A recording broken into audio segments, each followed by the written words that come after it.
So I'm really pleased now to introduce the final panel discussion of the day, which will be key insights throughout the day, led by Binki Taylor. And she's joined by Suzanne Lacy, Beverley Dowdell, Vikkie Cheng, and Michael Elliott. So Binki is an experienced coach mentor, creative producer and community activator.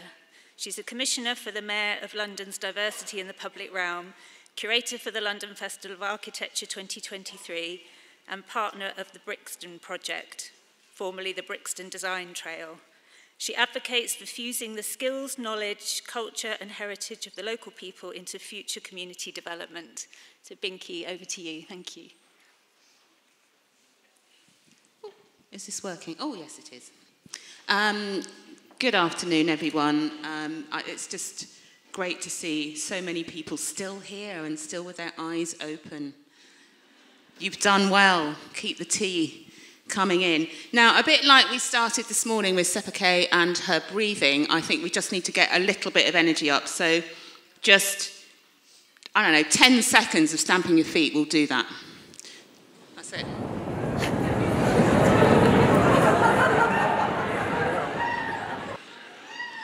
Okay, brilliant. We've got Central Hall dancing for the afternoon. Well done. It's just fabulous to be here today. So thank you very much to Up Projects for inviting me. I've been absolutely kind of eyes wide open and just sucking it all up from about kind of 10 o'clock this morning. So I feel very full of inspiration and good conversation, and actually have met some really lovely people, old friends and new.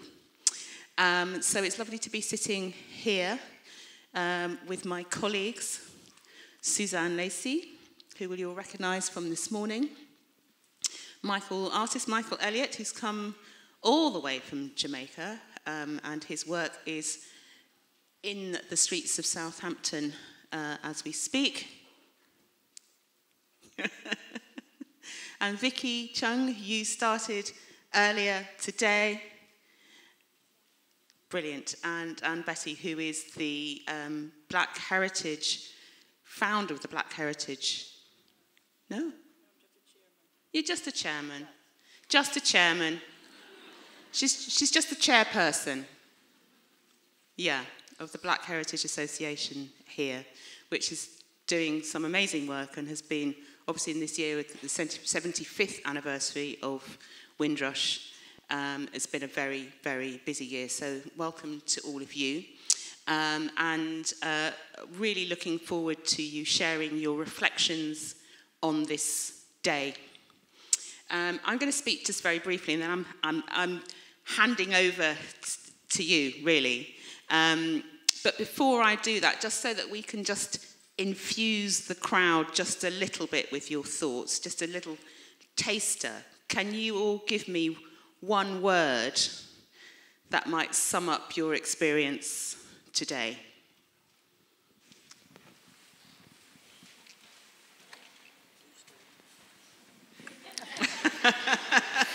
Somebody else start, yeah.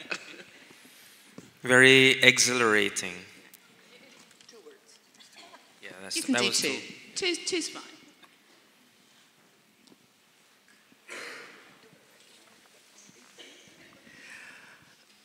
Process performance. Just one word. Oh. Two is fine. Actually, it's recognizing diversity. Brilliant, thank you. 4 words. Vikkie, just in case you didn't remember from this morning, she was an accountant, so she's counting. Yeah. One word, yeah. Collaboration. Thank you, brilliant. And I'm sure they'll all be on Slido somewhere, so Up will be recording those. For me, it's been a really brilliant day, and the start when we were talking about time, I think was, just a very, it kind of slowed us all down. I loved what Owen was saying around kind of just slowing down practice and what we need in this social space when we are gathering people and we are having conversations and we are building relationships. We cannot expect this to happen necessarily in the life cycle of a project, but what a project can seed or start is interactions that go on way beyond it, and that will be fruitful in bringing other projects to the table. So I think, you know, seeing the ongoing power of a project is really very important. You know, our bit is, you know, just the beginning, just one start. I also got a sense of the alchemy of everything that has to go in to the work that we do and making that successful. So there is some magic in the relationships we have to build and how we do it. There is a generosity that an artist needs to bring to the piece when working with others, and I think that was borne out in the conversation about expectations around agency. But I also feel, as I've just said to Suzanne, that, you know, communities will take and pick up that agency and they will run with it.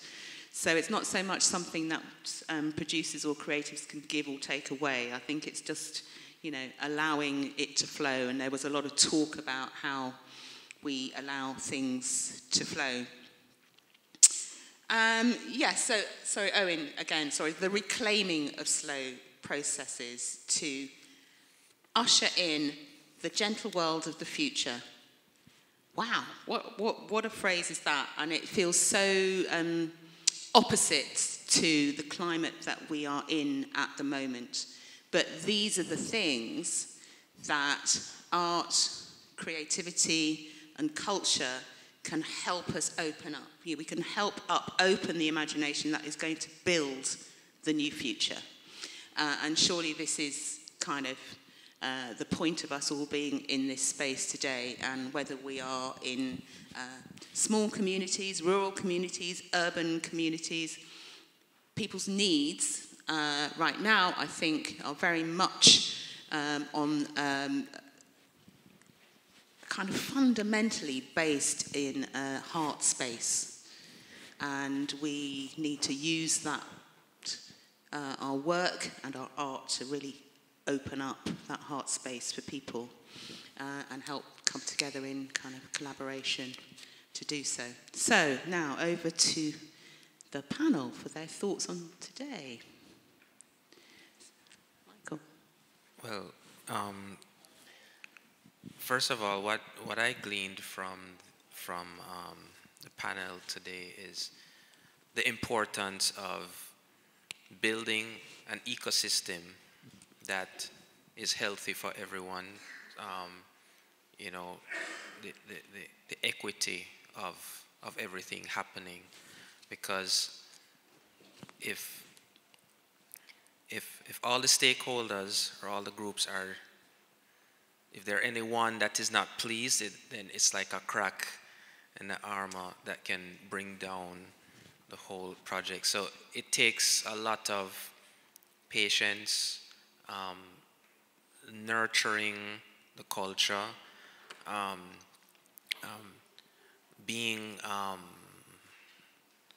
having acceptance of each other in each other's fields, each other's cultures, you know, even religions, and and just being open-minded. I mean, that's simply put, but that was the first thing that I gathered from this. Thank you, Beverley. You've seen everything today. Well, today I actually made some notes, and the recognition, I felt that the recognition of what has happened today and the discussion of open spaces, it highlights, but it highlights the need for social spaces, and it highlights the need that it needs to be filled with something. I looked around and in my mind, and I didn't see very many social spaces that was actually being filled by people from the African Caribbean community, of which I'm one. So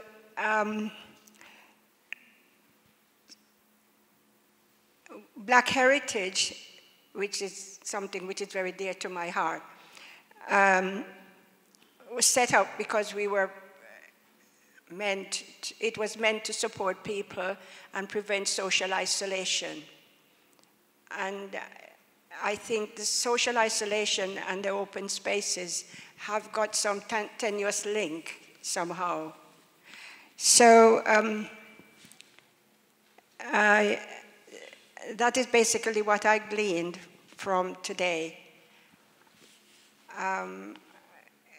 The talk about politics and power is a bit above my head. So that's as much as I can say at the moment. Well, thank you very much for that. I think Helen, in her film, actually reflected on kind of the difficulty sometimes for black communities in open spaces, because there may well be fear that is just very internal about being in a space. So I think it is really, really good to kind of highlight that. It is not necessarily that simple. And I think the film that she showed of someone who is actually very, very honest about a space which is difficult, and has held back for a lifetime perhaps, and is now then embracing risk. You can see how that works. You can see how that works across the black community really clearly. Michael? And I like the fact that, the whole tree as a metaphor, the risk of climbing that tree, the risk of falling, not managing your footing or where you put your hands, but then reaching to the top becomes the sort of triumph. I've made it, and there's a lot of parallels there for life and the obstacles that one goes through. So I think that was powerful as well. Absolutely. Vikkie, you kicked off the day. You kicked off the day, didn't you? So. Yeah, so this situation happened in the local Chinese community because we have been doing a lot to help people, to help local Chinese people. Actually, not only local Chinese people, but all the local residents, basically, because we are the third-party reporting center, so people can come to report, like a police station, but not really a police station. We are a third-party reporting center. So we're doing a lot to help the local communities, and it's true that a lot of people, a lot of residents, they tend to isolate themselves because they consider themselves a minority, and they don't want to disclose too much about their personal details. They don't want to share too much about their personal things to the others.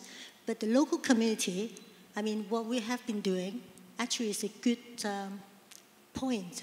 Good place for them to comfortably share their information or share their stories with the others. So that's the importance of having a really good community group. Completely. Yeah. Michael, your work is out in Southampton at the moment. Yes. Can you tell us a little bit about how it came to be there? That would be really helpful. Okay. Well, I was invited by the John Hansard Gallery and Kingston Creative, who have partnered in this project called Windrush Portraits. And seeing that I've been a Windrush artist, doing that painting on that theme from 2018 till current, as chosen as a candidate, invited to be a part of it. So that is how that relationship came to be. So we started in think, February of this year. Yes. With some exchanges. Mary Evans is the local London participating artist in it. So I'm the Jamaica leg, and then she's across the pond here in the UK. You know, which is ground zero for you know the Windrush theme. So we've been doing online talks and you know, seminars. We participated in the Windrush conference in June. You know, where we spoke about our works and how in Jamaica at the time the work was put up for Black History Month in February on billboards around the island. So that was the first public space venture in the project. And so in Southampton here in October, in your Black History Month here, it would be the second leg, which I was excited to see yesterday in the flesh, you know, by the way. You know, so. I mean, I also, when I arrived and I walked through and I saw it, it was a good moment. Betty, Beverley, do you have any reflection on that work in space? Well, actually, I'm one of the Windrush generation because I came here in 1971. Yeah. And it was a bit in order, actually, when I was asked to have my portrait taken. I have to say that I giggled throughout the whole of this day because I was in awe of it, to be fair. But it's gratifying to see that my generation is being displayed to show that we are, you know, to emphasize the history of the Windrush legacy.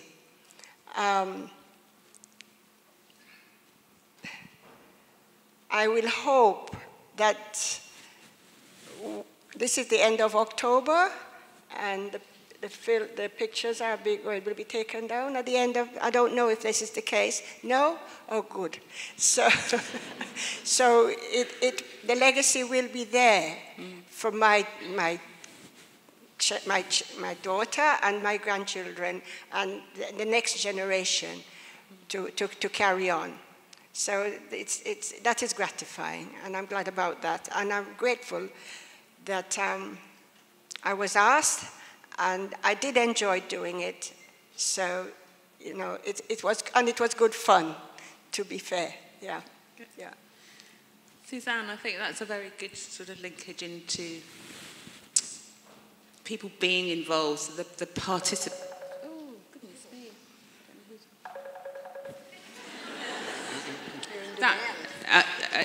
It's my son.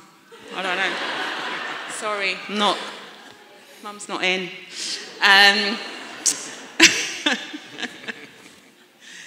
So, Suzanne, you know, I was going to just sort of link that to participation and the piece that you showed earlier in Manchester involving 500 people. How important was it for that to be a joyous experience, also to keep people knitted into a joyous experience? And I'm saying that knowing that there would have been times when it was really not that, But I think that I want to go back to what you said at the beginning of the panel, which is opening up the heart space. And I think that is one of the things that probably underlies a lot of what we talk about. And when we talk about instrumentalizing the work, it leaves out that sort of emotional, spiritual aspect. And that connects to what you said about sharing stories, and then what Helen and Owen said we're talking about today, and that's the pleasure of the emotional labor. Because the emotional labor is to open up your heart and expand yourself. I am so indebted to the people that I work with because they make me a more understanding person about the realities of the world. Yeah. It opens our identities to look at identity. Yeah. And I want to add to... You first. I want to add that I found the dinners quite interesting, you know, the table, because, you know, the dinner is a very symbolic gesture.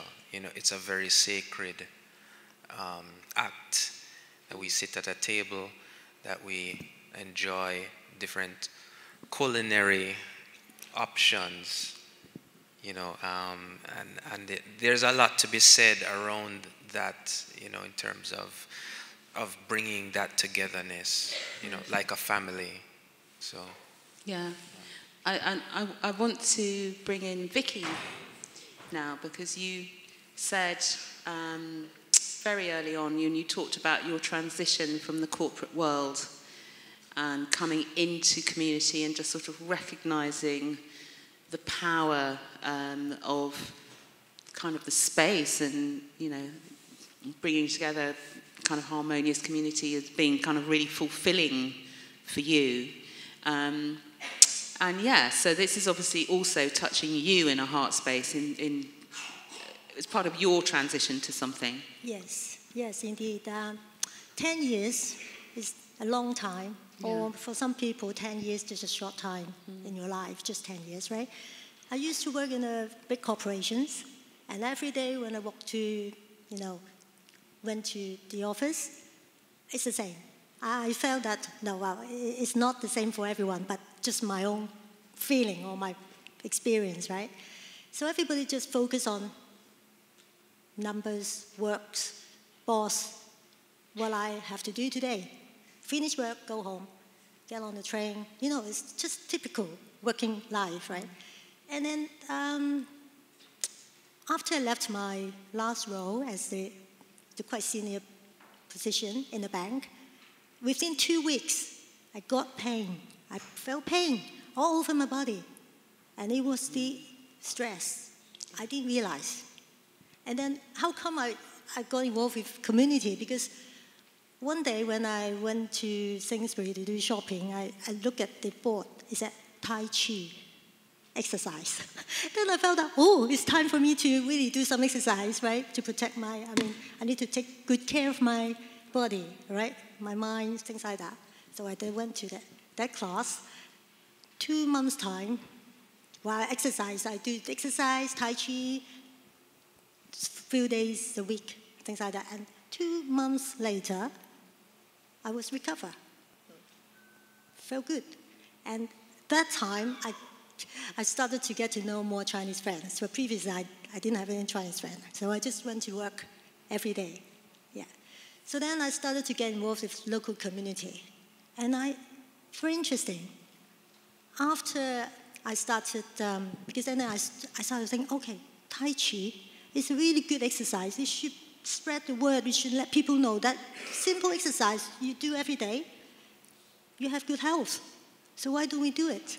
So then I started to work with my friend to set up a kind of activities group or things like that friends come to do exercise together. That's simple.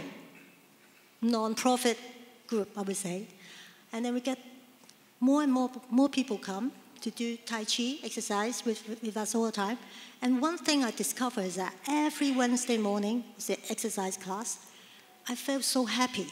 That happiness I couldn't find in my whole corporate life. I just look forward to that Wednesday morning Tai Chi time. Yeah, that's simple. And the other thing I find is that when I help people, when people came to me and say, thank you so much for teaching me the Tai Chi or things like that, my health has improved a lot. So when I see that reaction from people, the happiness in my mind, in my heart, it's invaluable. You can't buy it. You can't just pay for the happiness. You can't. So that's something that I think, okay, now I understand. When you help people, don't expect return. When the time when you see the person you help, smile on your face, and say thank you, maybe, then that's your return. Yeah, I get that. And I think that we talked a lot this morning, or there was talk a lot this morning around the sort of repositioning of value and what we value and how we value. Suzanne, you've got anything to pick up on that one? Actually, I was curious about what you were about to say, Beverley, when the two of you were about to talk. Oh, I was actually talking about over the summer, we had 5 sessions in Southampton where we had these professional storytellers. And there were 2 professional storytellers, and we were required to tell our life stories. And then they gave a sort of version of what we'd actually said. And we went over the city. I think it was Bitton, Woolston, Shirley, Lord's Hill, and told the stories of various members from the Windrush generation. That really was, it was scary in a way, but it was also, and it was funny in a way, but it highlighted the contribution that the Windrush generation actually made in Southampton. Do you feel, Beverley, that the telling of those stories and the sharing of those stories are now sort of more embedded in the place? Do you think more people are understanding of the Windrush generation, and therefore they've got more of a perspective on what's happened most recently? Yes, I think it does. Yes, yeah. I think it does. Where I come from, where we come from, it's an oral tradition. So we tell stories, and the stories usually are true to life, or there is a moral at the end of the story to tell us how to live.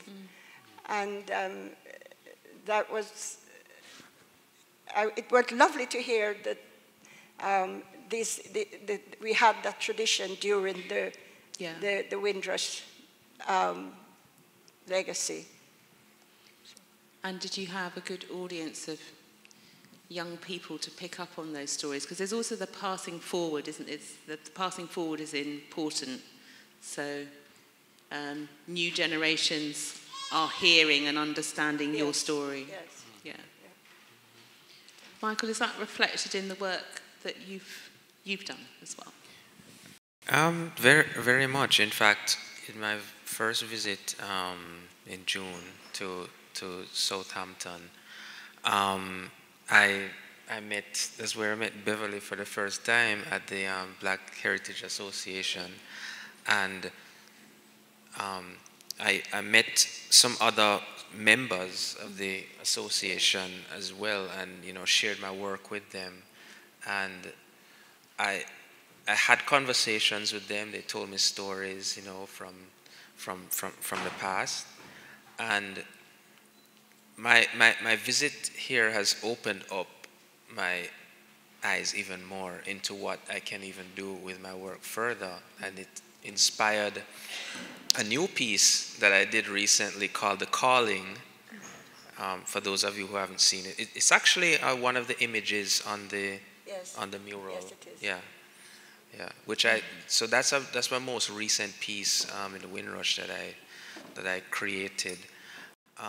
So it just hearing the stories and hearing how vibrant of a conversation it is over here as opposed to Jamaica.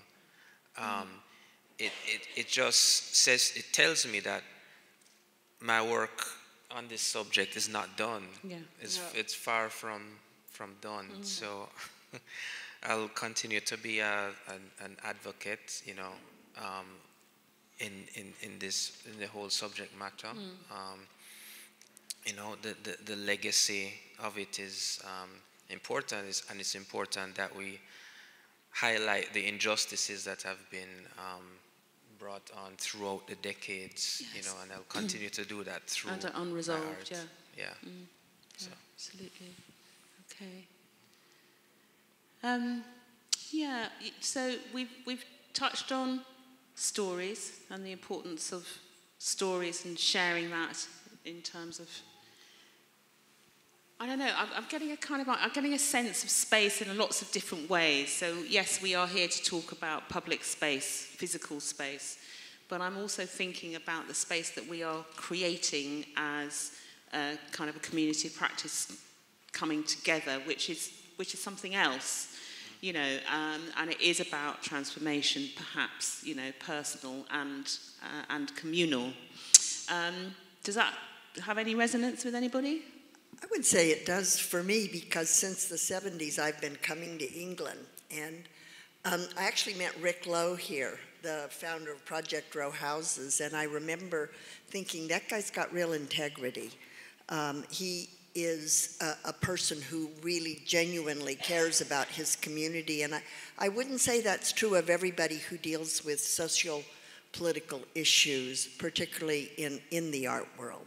But I think that there is a community of people that really do care about this kind of work and have a set of ethics that I think it's great to explore. The other thing I'm struck by is what Beverley said about display. So the idea of presenting your identity and your stories is a form of display. And it could be seen. It used to shock me when people would think that working with people from, particularly for me, cross-racially, that you were putting people on display. When people don't become part of a project unless they have a shared value and they precisely want to present themselves to the fullness of their identity in society. And I think that's a very important thing to kind of nuance. Yeah, I would absolutely agree with you that bringing visibility in the way that you both have done this year, in particular around Windrush, is showing a perspective and showing sides to the story that lots of people just don't see or don't know. Vikkie, do you feel that the work that you've done or that you're doing is bringing that visibility to the Chinese community, or is it more of a kind of insular healing that it's doing? Because the work does two things, you know. Yeah, we have been doing a lot to bring more local Chinese community to understand the other communities. So from previously, they tend to be, you know, doing their own stuff, right? Their own things. But with different projects, engagement, or maybe, for example, when we do the Chinese New Year celebration event, we involve a lot of different partners and people, volunteers, performers. And interestingly, actually, we don't, other than, you know, inviting performers from the other organizations, we also train our own performers. Yeah, so in our structure, we provide different interest classes, for example, dancing classes, singing classes. So people, they are interested to join. And then the next level is we encourage them to do their performance on the stage. So of course, not, wow, you need to be professional dancer, things like that. No need. But that's the empowerment. We empower them to, well, you have the talent. Go to the stage to do some dancing, you know. So that will help them to, you know, build their own confidence. That is very important. Yeah. You know, from that point, they don't, you know, they will open up to people. They will try to understand each other, get to learn more about the other communities, right? Like, for example, we work with the Isli Malawan, the Indian group, and other minority groups as well. Yeah. So I think we keep very good relationship with them. So it's really good. We can see a lot. The other thing is we're going to have the live show in November. That is, we call it Music Through Diversity. That is the good example to show how different communities work together. That is really good example. I think that we're working very hard on this. So arts and creative and social practice is doing a lot of heavy lifting, isn't it, in the kind of social space? Yeah. Beverley, you Well, we just started a new project on recycling. So I've had all the gentlemen, making braids. Of course, they claimed they couldn't do it. And then as we talked about rope, and they can all make rope. So we're making rope with rags. And eventually it will be a mat. Because one of my passions is craft.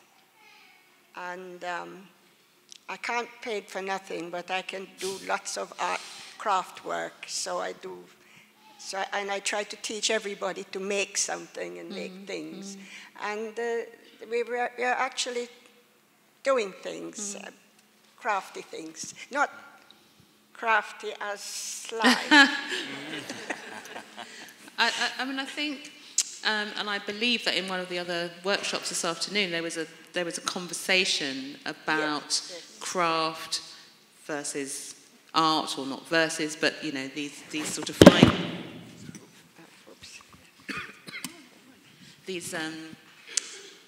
fine delineations. Yes. And you've just said you can't paint for nothing, but you're good at craft, and you know, this is all creativity. But most of us in Jamaica, we made things. Yeah. Some out of necessity and some out of fancy. Yeah. So we were, as kids, we were always making things and we made our toys and, we did this. So everybody knows how to do, all the guys. You just bring up something and they went, oh yeah, we used to do that. So we're anxious to share these skills to anybody who wishes to come and join us. And Black Heritage is not just it's open to everybody. It's inclusive. So we welcome everybody. There's usually some dominoes down there. and if you hear the noise, it's not because we're fighting, we're playing dominoes. Yeah.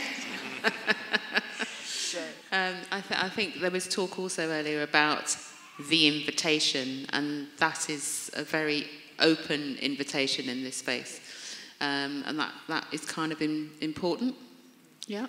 I wanted to remind us also of the conversation that Fatouche and Raluca and Torange had, because they were talking about what is the intention of the work. It often comes up with social practice and has forever, particularly during the Tony Blair era, that art was being instrumentalized by being supported by the government. And I think that's such a critical thing to, instead of critique, to nuance the various terms like Errol was talking about and the various kinds of practices. And one of the things that came up that Fatouche was talking about is, what is the intention of the work?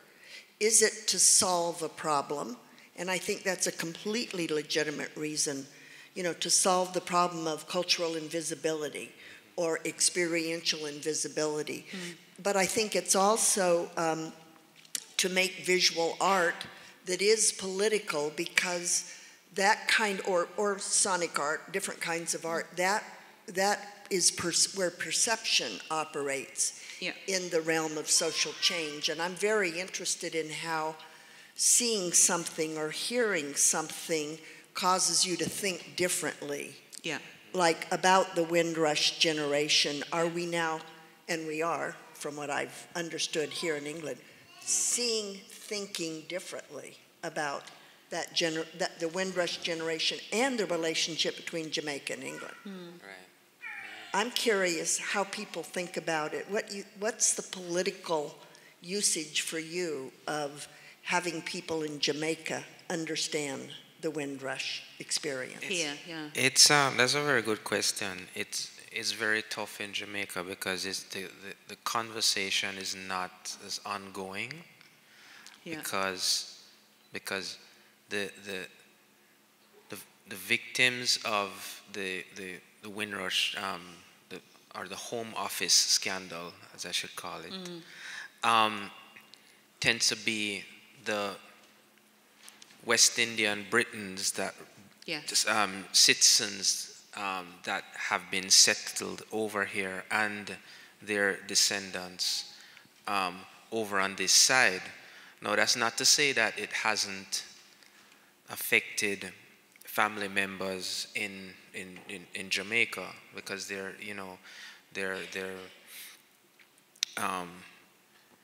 because when deportations have happened over time, you know, it also affects, you know, the whole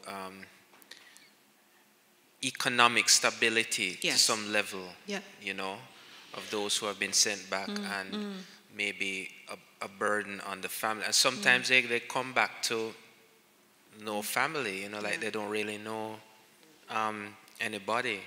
So it hasn't been a conversation that has been widely spoken about in Jamaica. In fact, when Windrush Day comes in Jamaica,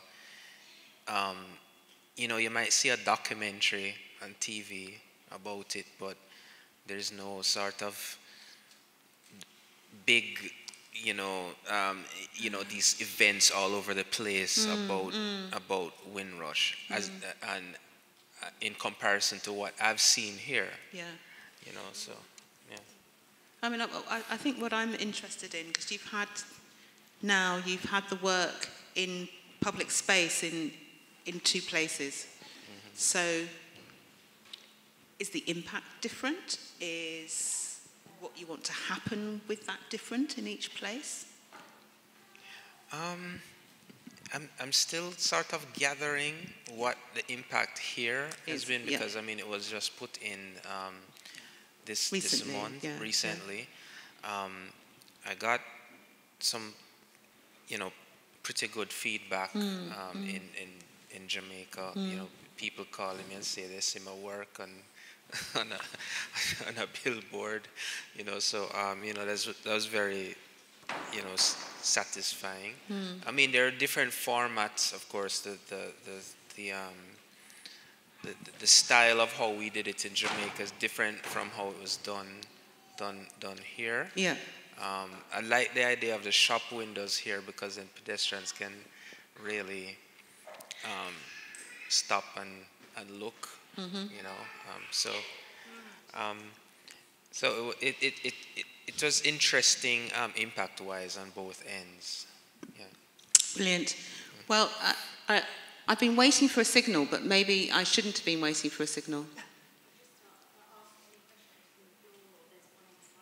Yeah, okay. So it would be lovely to have some questions from the floor, but I do have one on Slido. I'm going to apply the glasses so I can actually read it. Okay, so, and great, brilliant, because I wanted to come back to this. On the topic of ethics, Up Projects recently advertised their consultancy work with banks and developers on Insta. Do they have any ethics around this work? Well, there's nothing that anybody up here can answer, but is there anybody down there that wants to answer that one? Thank you. Hi, my name is Maureen Sells. I'm Executive Director of Up Projects, also timekeeper today. I think it's a great question, and it's something that we actually talk internally a lot about, and that has come up in lots of the conversations that have been convened today around the trickiness of balancing how you run, how you balance power, and how you also balance trying to make a difference through social practice within power structures that already exist and that we're working in today. So, as Taranj mentioned, the kind of public sector, the private sector, and then the commons, and how they interplay together. And I think for us, we are always, what's important to us is to remain critical and to look at what agency we can afford within those situations, and then to be transparent with the communities that we're working with within the context of that agency. And being transparent around the systems that we are currently working in as an organisation with the communities that we work with. So it is something that we talk a lot about as an organisation, that we are aware of, and that we remain critical of, and that we also are open to removing ourselves from projects when we feel our agency or our voices are not being heard. So yeah. Thank you for that. I'm going to come back to Suzanne, because you were talking about ethics, and I think bringing in that the panel discussion with Tarange earlier, and the relationship we have between, you know, art is caught in this bind. We're still all in this bind, actually, about where does the money actually come from? You know, and in the UK, you are extremely limited as to where funding can come from.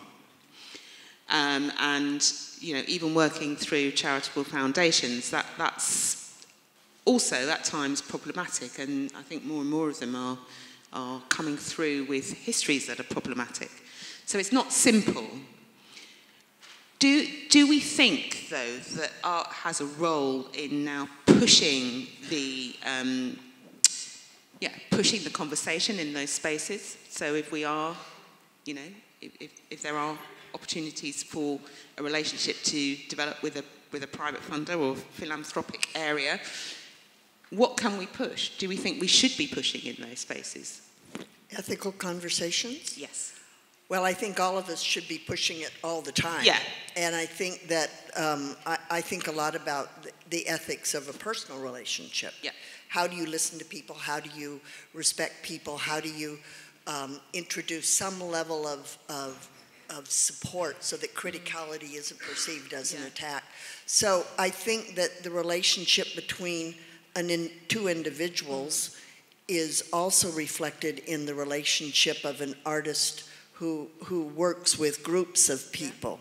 Yeah. And you are, in a sense, I mean, they're not completely parallel, because I think the other thing that operates, although certainly cross-gender, cross-race, the same thing operates, which is to understand that these identities operate within a very large social context, which maybe you don't have to do as much personally, interpersonally, but when you're working with a group, you have to take on the understanding of, to me, I've learned, like I said before, I've learned so much from the people I work with, who really teach me, you know, how to be, and to me that's ethical. My relationship with them. I think what I meant, or to add on to that, if we look at the diagram that Tarange showed, where you've got private, you've got public, you've got commons, is what we understand perhaps better, and we're used to traversing and representing in terms of our interaction and the relationships that we want to build into community. It's when that is being funded by something else in the private sector. What are we taking? What's the opportunity to take that power up? I think that's something that I've become very interested in, because that is an opportunity now to change. You know, they are still all people somewhere along the line. You know, hearts and minds up there is kind of a... And part of that's the key. I mean, when I worked with police in Oakland, I mean, police and youth, you know, that's kind of an explosive topic. But there were individuals, and those individuals were available to change their perception. Yes. Of youth. Yes. And even, although I found the institution of policing very impervious, like most institutions, to programmatic change. You know, I developed an officer training program between youth and officers, and it couldn't last because they couldn't figure out they had to pick youth up in non-marked cars and feed them pizza. Yeah. That wasn't part of their institution. But I think as an ethical person or practitioner, you raise it everywhere. You've got to raise it everywhere. But art and culture are closely linked. If you think about it, when you see a piece of art and you start analyzing it, if it's one person looking at it from one angle and then it's explained to the other person, it gives them an insight and hopefully make them more understanding and more appreciative of the next person. Yeah, absolutely. And it is, for forever, the sharing of that tool is really important. So I think that's where we've got the fine art and the artist, but it's the practice where lots of people are beginning to get involved in that is fantastic. 5 minutes to go. Are there any more questions from the thinning audience? Down here.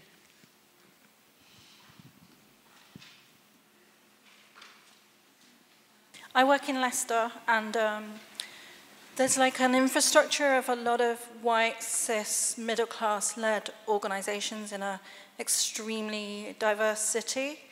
And I was with a group of brown-skinned women the other night from Birmingham and Manchester and Liverpool and Leeds, and they were saying it's the same experience in their cities, and that a lot of the brown and black artists are in like less of a economically rewarded situation. They might be like freelance and hourly and temporary contracts and volunteers.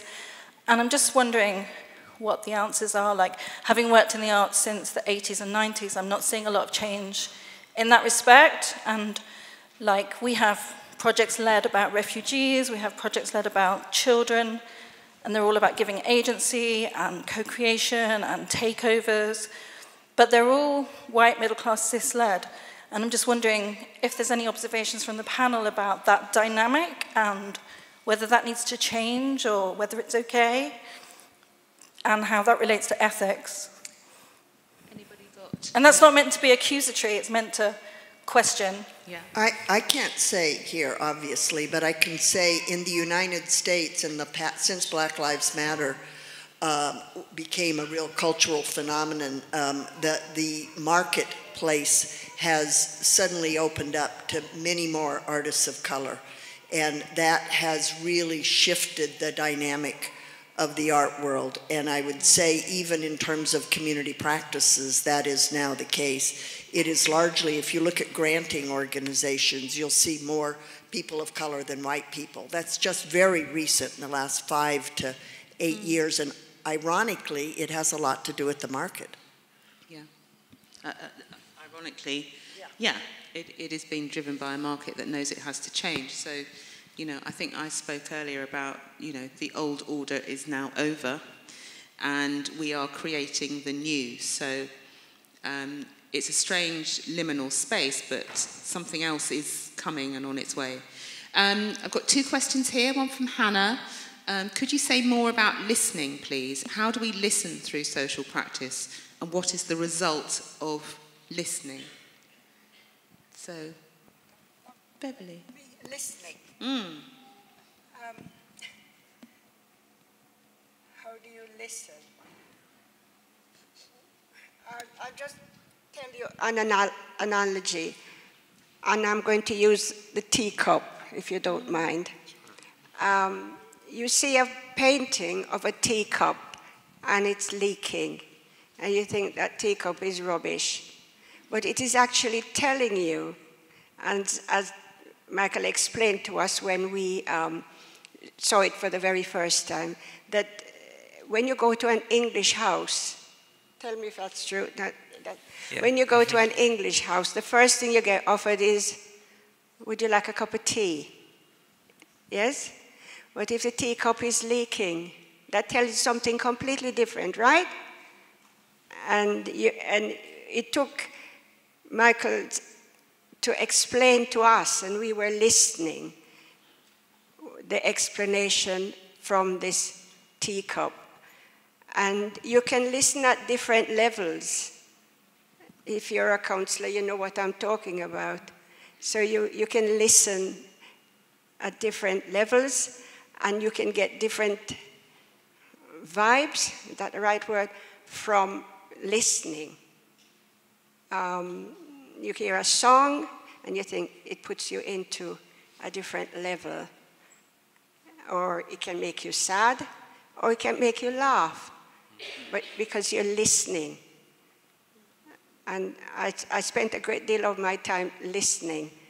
I was a nurse in my previous life, and I used to visit people at home.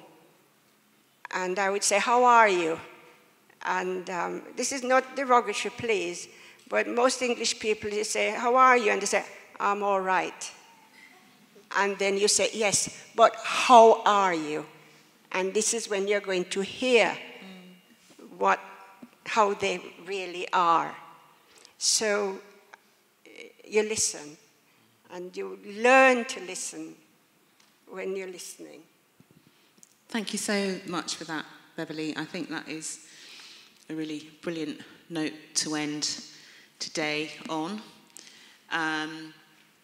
It is absolutely a practice which is around listening and sharing and taking that and creating something potentially new together, or investigating the old even together. It's been a brilliant day, so thank you very much, Up Projects, for putting together just an amazing programme. And yeah, thank you very much for having us.